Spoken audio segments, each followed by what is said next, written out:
Upang malaman kung ano ang dalawang dahilan kung bakit mabilis malubat ang inyong cellphone, tara na, kunin ang cellphone at sundan mo lang itong mga ginagawa ko.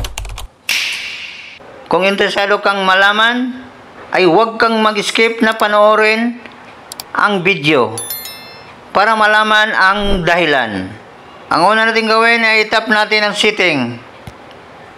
Then find location. Tap natin ang location. Itap din natin ang location services. Dito makikita natin Wi-Fi scanning at Bluetooth scanning. Yan ang dalawang dahilan.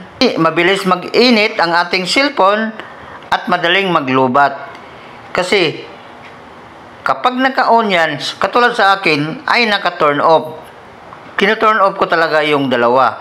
Once naka-on yan, ay automatic mag-consume ng battery usage ng ating cellphone. Naka-off ang ating cellphone at yan naka-turn on, ay automatic kahit naka-off ay automatic mag-consume pa rin ng battery, lalo na kapag na-on. Ito. So ang kailangan natin ay dapat ay turn off ang Wi-Fi scanning.